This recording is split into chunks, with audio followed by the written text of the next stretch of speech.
सभी मित्रों को हमारे YouTube चैनल राजेश क्लासेस में स्वागत है। राजेश क्लासेस में आपका स्वागत है।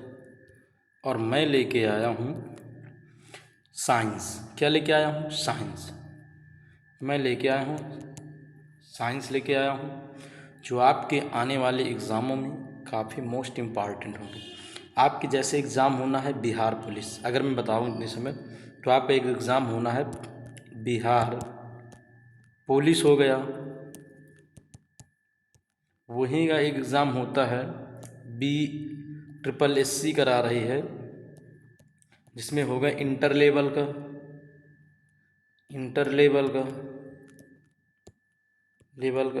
और इसके अलावा आपकी रेलवे के लिए ये मोस्ट इम्पॉर्टेंट मैं सीरीज लेकर आया हूँ साइंस की। जैसे आपका ग्रुप डी है, वहाँ पर पूछे जाते हैं कम से कम 20 क्वेश्चन साइंस के।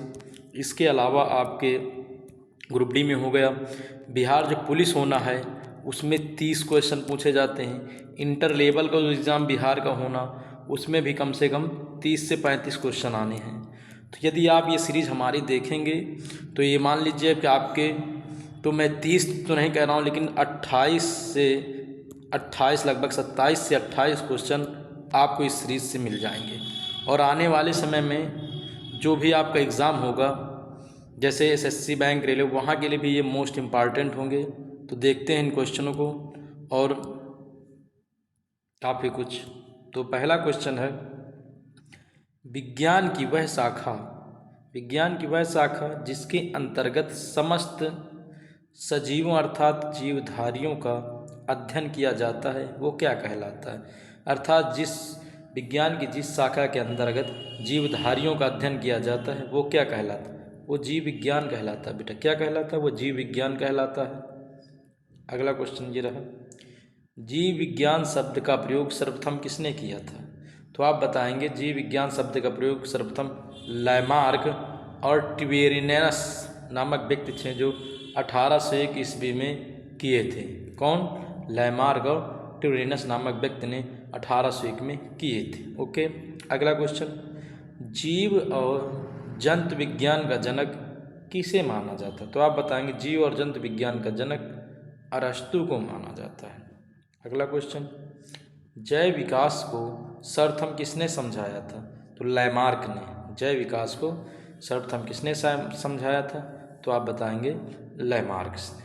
ओके। अगला क्वेश्चन, चिकित्सक शास्त्र का जनक किसे कहा जाता है? तो आप बताएंगे हिप्पोक्रेट्स को चिकित्सा शास्त्र का जनक कहा जाता है। अगला क्वेश्चन ये रहा, भारत में चिकित्सा शास्त्र का जनक किसे कहा जाता है? तो आप बताएंगे चरक को।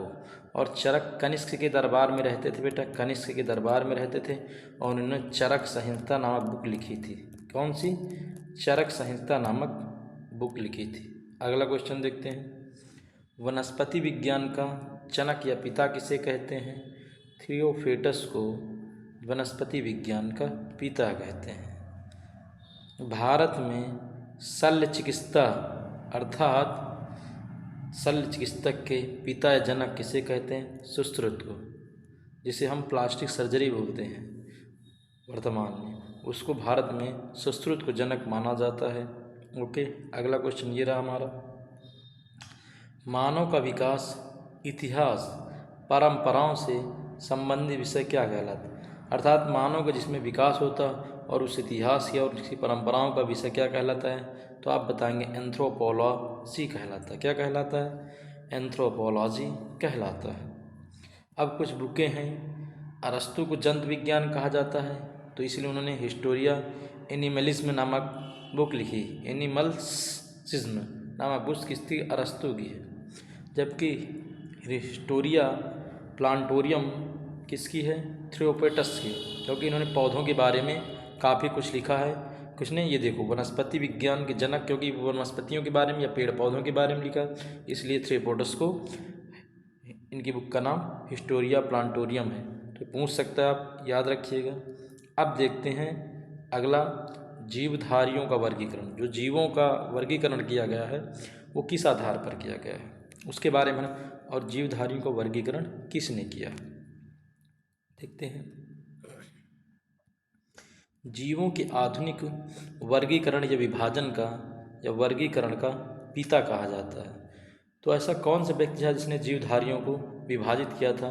तो उसका नाम कैरोलस लीनियस था। कौन था, क्या नाम था? कैरोलिनियस नाम था उनका। और उन्होंने जीवों के नामकरण के लिए द्विनाम पद्धति का दिया था, तो वो भी कैरोलिनियस, क्योंकि इन्होंने ही जीवों को के आधुनिक वर्गीकरण या विभाजन का कार्य किया था, इसीलिए कैरोलिनियस को उन्होंने द्विनाम पद्धति दिया था। इसीलिए कैरोलिनियस ने, किसने दिया था बेटा? तो कैरोलिनियस ने द्विनाम पद्धति दिया था। ओके। और इन्होंने कितने भागों में बांटा था जीवों को? तो आप बताएंगे कि 5 जगत वर्गीकरण पद्धति में वो प्रस्तुत किसने किया था? रॉबर्ट एच विटेकर ने 1969 में किया था। कितने बार जंतुओं को वर्गीकरण किया था? 5 भागों में। और इन 5 भाग में कौन कौन थे? मोनेरा था, प्रोटिस्टा था, कवक था, पादप था, जंतु था। तो मोनेरा, प्रोटिस्टा, कवक, पादप, जंतु, ये जीवों का वर्गीकरण किया था रॉबर्ट एच विटेकर ने। ओके। अगला देखते हैं इसी क्वेश्चन, ये रहा। अब सभी प्रोकैरियोटिक जो प्रोकैरियोटिक जीव हैं वो किसमें सम्मिलित किए जाते हैं? मोनेरा जगत में। और यूकैरियोटिक वाले किसमें सम्मिलित किया? ये तो मैं प्रोकैरियोटिक, अभी हम आगे देखेंगे यूकैरियोटिक। मोनेरा जगत में किसको शामिल किया जाता है? प्रोकैरियोटिक जीवों को, जिसमें केंद्रक नहीं पाया जाता। मोनेरा जगत में कौन कौन आते हैं भाई? प्रोकैरियोटिक जीव मोनेरा के अंतर्गत जगत में आते हैं। और मोनेरा जगत के सदस्य कौन कौन हैं? जीवाणु को रखा जाता है, नीलहरी शैवाल को रखा जाता है, जिसका नाम साइनोबैक्टीरिया है। तो आप देख रहे होंगे कि मोनेरा जगत के सदस्य जीवाणु हो गए, नीलहरी शैवाल हो गए। ओके। और प्रोकैरियोटिक जीवों में क्या नहीं होता? तो केंद्रक अनुपस्थित रहता है। ओके। आगे, एक कोशिकीय यूकैरियोटिक जीव सम्मिलित किए जाते हैं प्रोटिस्टा जगत में। किसमें? प्रोटिस्टा जगत में सम्मिलित किए जाते हैं। तो मैंने बताया था मोनेरा, प्रोटिस्टा, कवक, जंत, पादप 5 जगत में बांटे गए हैं। और एक कोशिकीय यूकैरियोटिक जीव को इसमें रखा गया है प्रोटिस्टा जगत में। प्रोटिस्टा जगत के सदस्य कौन हैं? तो शैवाल इसके अंतर्गत आएगा, कवक आएगा, प्रोटोजोआ आएंगे। तो शैवाल, कवक, प्रोटोजोआ को प्रोटिस्टा जगत में, और ये कैसे हैं? यूकैरियोटिक, इनमें केंद्रक पाया जाता है। ये रहा अगला। अब बात करते हैं यूकैरियोटिक में प्रेजेंट या उपस्थित क्या रहता है? केंद्रक, जबकि प्रोकैरियोटिक में नहीं रहता है क्या? केंद्रक। अब बात करेंगे जीवाणु की। अब हम जीवाणु पढ़ेंगे, वायरस, बैक्टीरिया, जीवाणु में हम बैक्टीरिया इंग्लिश में बोलते हैं इसे। और जीवाणु की खोज किसने की थी? तो ल्यूमेन हाक ने 1683 में किया था। कब किया था? 1683 में किया था। इसीलिए जीवाणु विज्ञान का पिता ल्यूमेन हाक को कहा जाता है, क्योंकि जीवाणु खोज ल्यूमेन हाक ने किया था 1683 में। और दांत के जो दांत होता है, दांत में हम खाना खा लेते हैं और सुबह ये जो उसमें फंसा रहता है भोजन, उसी में खोजा था इन्होंने जीवाणु का। लेकिन नाम किसने दिया था कि ये जीवाणु है? तो एहरेनबर्ग ने 1829 में ये नाम दिया था। ओके। देखते हैं, ये रहा जीवाणु का ही। जीवाणु नाम दिया था एहरेनबर्ग ने 1829 में। कोशिकीय संरचना वाला छोटा जीव क्या है? जीवाणु होता है। और जीवाणुओं की कोशिका भित्ति बनी होती है तो म्यूकोपेप्टाइड की क्या बनी होती है? जीवाणुओं की कोशिका किसके बनी होती है? तो आप बताएंगे पिकोपेप्टाइड की बनी होती है। किसकी? पिकोपेप्टाइड की बनी होती है जीवाणुओं की कोशिका भित्ति। ओके। आगे देखते हैं। हम लोग जीव विज्ञान पढ़ रहे हैं, क्या जीव विज्ञान। दलहनी पौधों की जड़ों में क्या पाया जाता है? तो आप बताएंगे दलहनी पौधों की जड़ों में, जो दलहनी तो जैसे चना हो गया, मटर हो गया, दाल हो गया, तो उनकी जो जड़ें ऐसे ऐसे रहती हैं नीचे जड़ें, तो उनमें तो गांठी छोटी छोटी लगी रहती हैं चने के पेड़ में, तो वो होता है राइजोबियम। क्या होता है जीवाणु? उसको राइजोबियम कहते हैं। तो दलहनी पौधों की जड़ों में पाया जाने वाला जीवाणु क्या होता है? राइजोबियम होता है। ओके। अगला क्वेश्चन देखते हैं।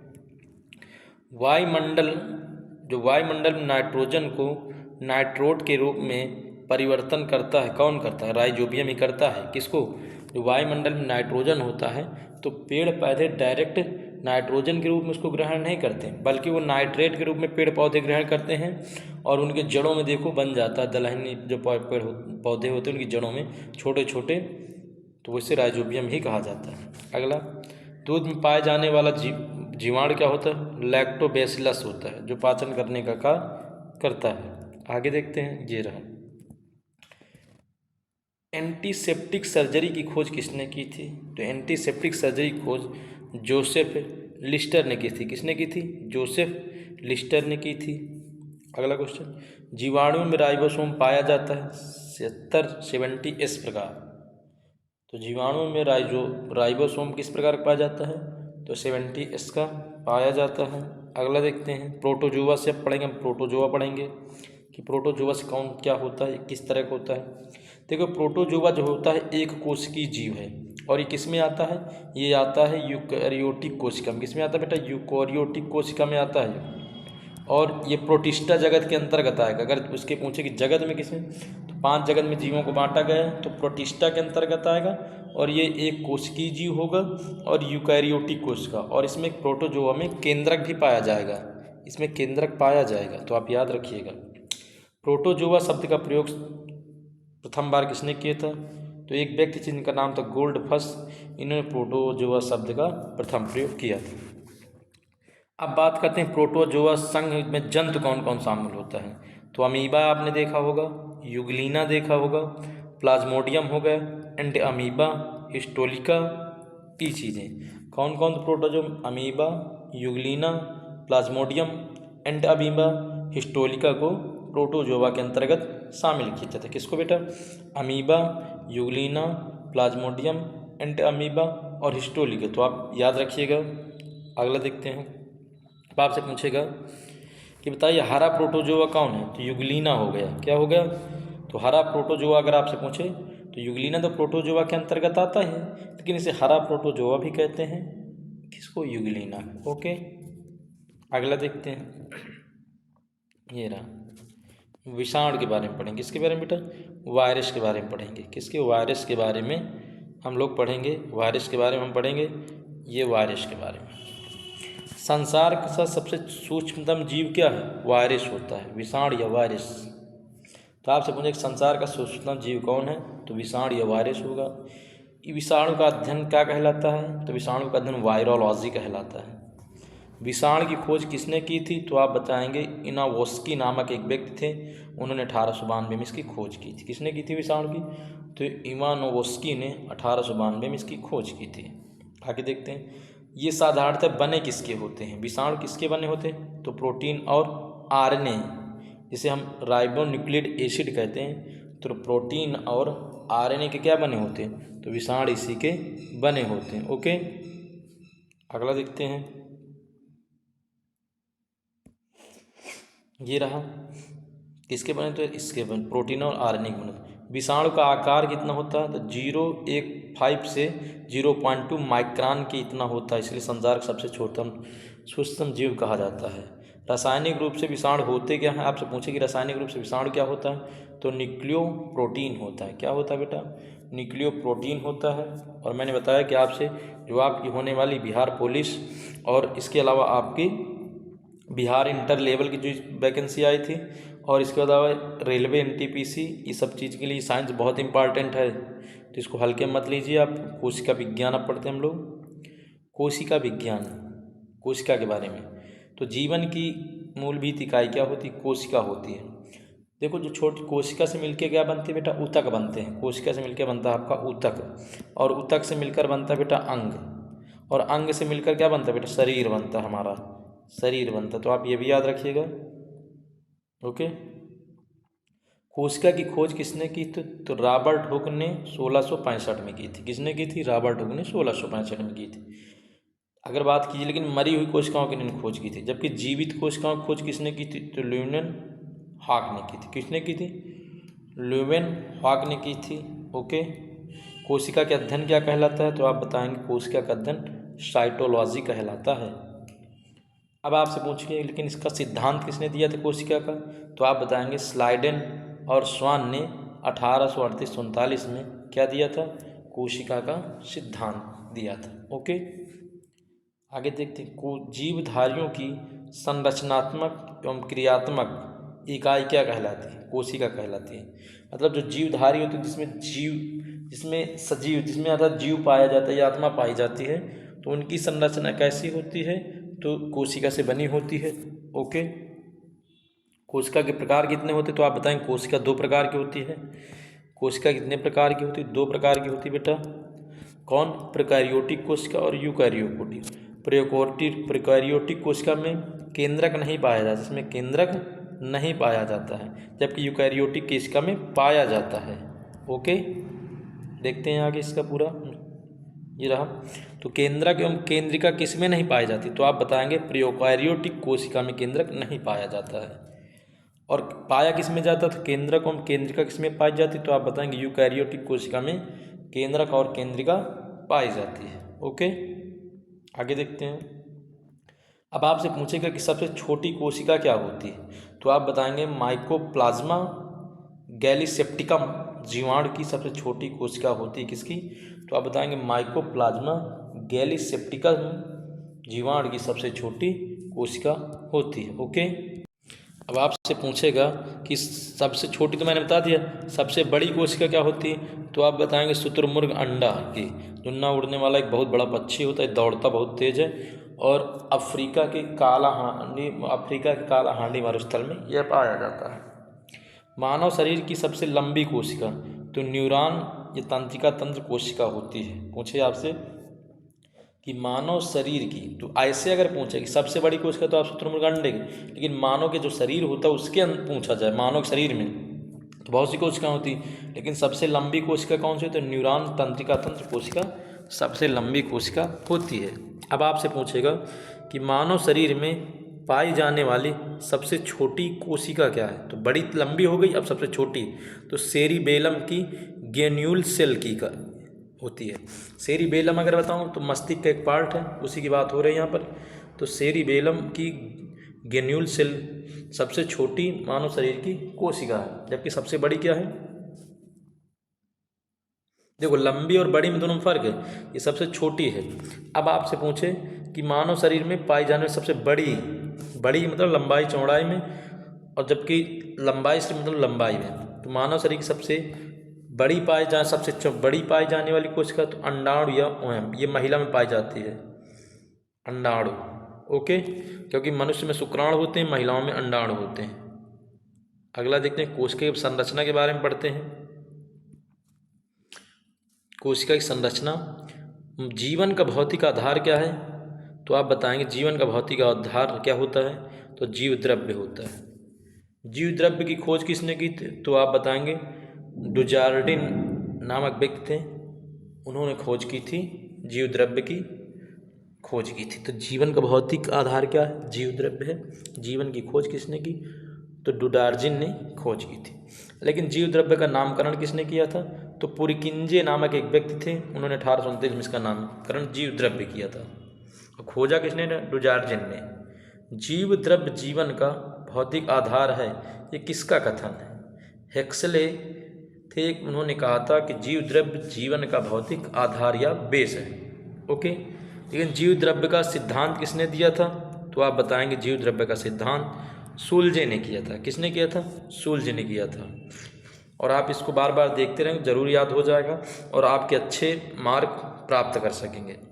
पादप कोशिका का बाहरी आवरण किसका होता है? जो पादप कोशिका होती है, पादप अर्थात पेड़ पौधों में जो होती है कोशिका, वो कोशिका भित्त की बनी होती है। आप पेड़ पौधे की छाल देखते हैं ना, उसी की मैं बात कर रहा हूँ। ओके, अब बात करते हैं कोशिका भित्त पाई जाती है, तो केवल पादप मतलब पेड़ पौधों में ही कोशिका भित्त पाई जाती है। कोशिका भित्त बनी किसकी होती है? तो आप बताएंगे सेलुलोज की कोशिका भित्त बनी होती है। कोशिका झिल्ली पाई जाती है, तो पादप और जंतु दोनों में पाई जाती है।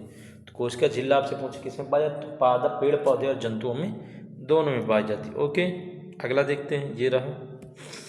कोशिका का एक निश्चित आकार एवं कोशिकांगों का सुरक्षा प्रदान करती है कोशिका झिल्ली। जो हमारे उसमें कोशिका झिल्ली होती है, तो ये क्या करती है?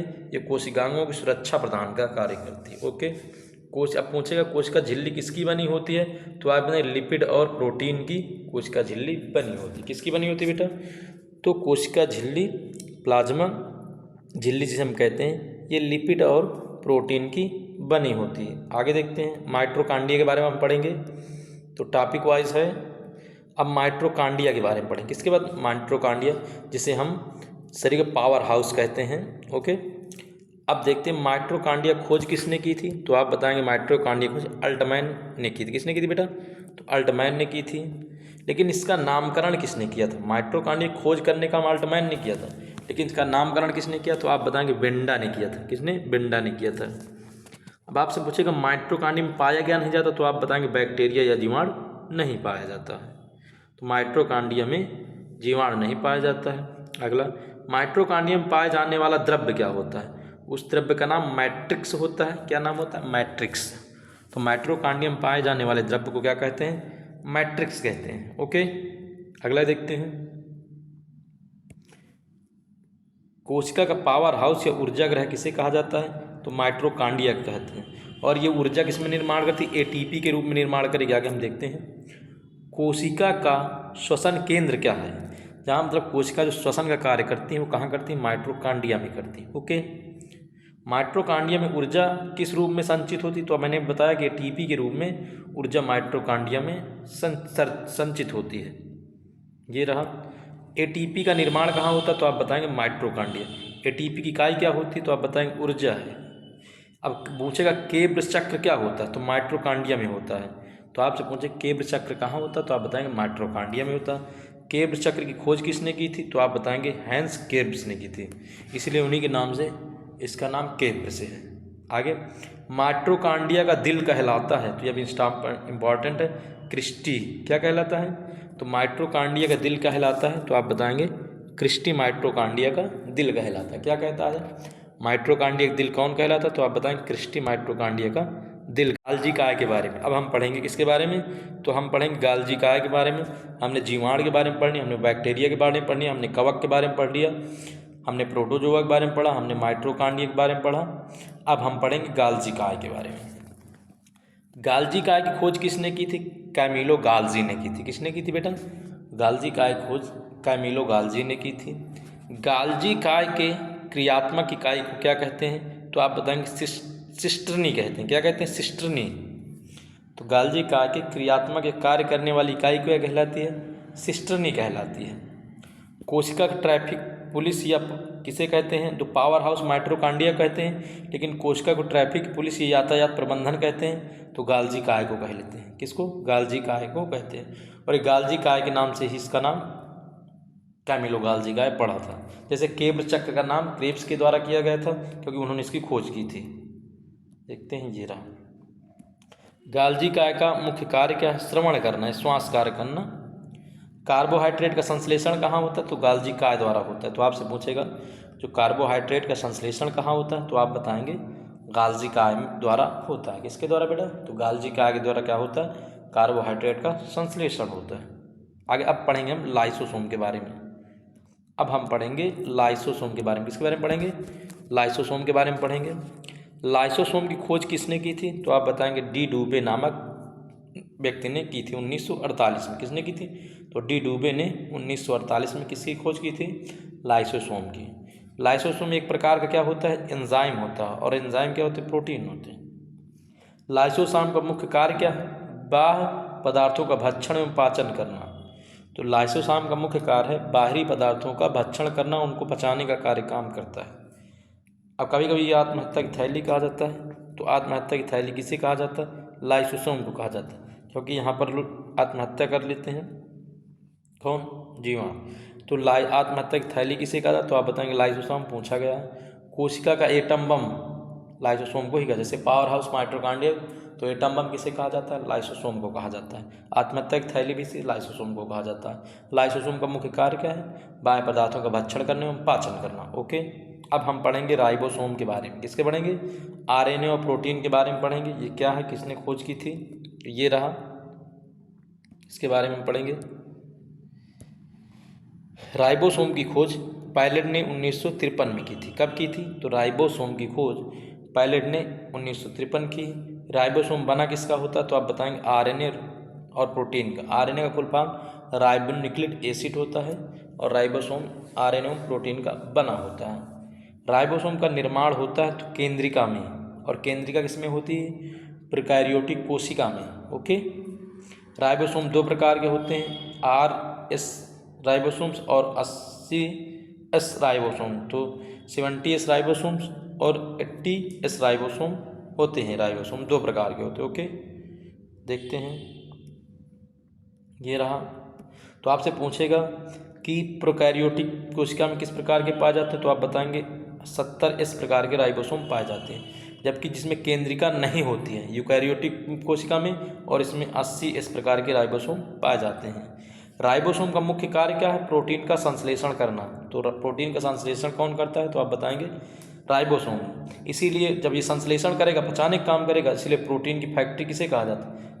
राइबोसोम। क्योंकि यहाँ पर प्रोटीन जमा रहता है और जैसे आपको भूख लगती है सबसे पहले प्रोटीन ही एंजाइम में टूटते हैं, फिर इसके बाद कार्बोहाइड्रेट का नंबर आता है, फिर इसके बाद वसा का नंबर आता है। ओके, आगे देखते हैं। अब पढ़ेंगे लवक के बारे में।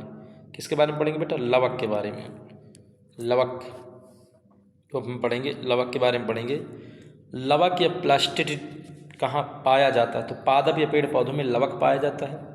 और लवक कितने प्रकार के? तो आप लवक बताएंगे 3 प्रकार के। अवर्डी लवक, जिसे हम ल्यूकोप्लास्ट कहते हैं, ल्यूकोप्लास्ट। वर्डी लवक, जिसे क्रोमोप्लास्ट कहते हैं इंग्लिश में। हरित लवक, जिसमें पत्तियाँ उत्तियाँ हरी होती हैं, उसे हम क्लोरोप्लास्ट कहते हैं। तो लवक क्या हो, कहाँ पाए जाते हैं? पेड़ पौधों में पाए जाते हैं। लवक कितने प्रकार के होते हैं? 3 प्रकार के, अवर्डी लवक, वर्डी लवक और हरित लवक। ओके, अब बात करते हैं अवर्डी लवक। अवर्डी लवक कहाँ पाए जाते हैं? तो आप बताएंगे जड़ों में, क्योंकि ये जड़ों में पाए जाते हैं। कहाँ पर पाए जाते हैं? तो पूछे आपसे कि अवर्डी लवक कहाँ पाए जाते हैं? 3 प्रकार के लवक हैं, अवर्डी, वर्डी और हरित। तो आप बताएंगे अवर्डी लवक कहाँ पाए जाते हैं? जड़ों की कोशिका में पाए जाते हैं, जो जमीन के अंदर। फूलों और बीजों को आकर्षण रंग कौन प्रदान करता है? तो आप बताएंगे क्रोमोप्लास्ट। क्रोमोप्लास्ट बोले तो वर्डी लवक। कौन बेटा? वर्डी लवक। ओके, अब बात करें पौधों की पत्तियों का रंग जो हरा होता है वो हरित लवक या क्लोरोप्लास्ट के कारण होते हैं। कई बार पूछा गया है आपसे, हो सकता कि पौधों में पत्तियों का हरा रंग किसके कारण होता है? तो हरित लवक या क्लोरोप्लास्ट के कारण होता है। जबकि फूलों और बीजों का आकर्षण रंग किसके बाद? क्रोमोप्लास्ट कहें या वर्डी लवक कहते हैं इसे, वर्डी लवक के कारण होता है। ऐसा वर्डी लवक के कारण होता है। अब बात करते हैं, तो ये तो हो गया, लेकिन कभी कभी पत्तियों का रंग किसके कारण? पत्तियों का रंग पीला पड़ जाता है। जब देखते हो कि पत्तियां पक जाती हैं, पीला पड़ जाता है, तो ऐसा कैरोटीन के निर्माण के कारण होता है, कैरोटीन के कारण होता है। ओके, बात करते हैं पर्णहरित क्लोरोफिल में उपस्थित मुख्य धातु क्या होती है? तो क्लोरोफिल में उपस्थित धातु का नाम मैग्नीशियम होता है। क्या होता है बेटा? तो मैग्नीशियम होता है। ओके, आगे बात करते हैं, प्रकाश संश्लेषण में सहायता करता है तो हरित लवक, क्योंकि पत्तियों से ही बनता है प्रकाश संश्लेषण, यही तो पत्तियों से ही प्रकाश संश्लेषण बनता है, आप याद रखिएगा। कोशिका की रसोई घर किसे कहा जाता है? तो हरित लवक को कहा जाता है। कोशिका की रसोई घर किसे कहा जाता है? तो हरित लवक को कहा जाता है बच्चों। तो अब आगे उसी में देखते हैं, टमाटर का रंग लाल लाइकोपीन के कारण, हल्दी का पीला रंग जेंथोफिल के कारण, पपीता में पीला रंग कैरिकोजेंथिन के कारण, सेब में लाल रंग एंथोसाइनिन के कारण, मिर्च में लाल रंग कैप्साइसिन के कारण, गाजर का कौन सा वर्णक? गाजर में कैरोटीन के कारण। गाजर में वर्णक रंग किसके कारण? कैरोटीन के कारण। तो बच्चों हमारी आज यहीं तक क्लास थी, अगला पार्ट हम इसको कल लेके आएंगे, तो आप देखते रहिए। और मैंने आपसे बताया है कि आपके किस एग्ज़ाम के लिए मोस्ट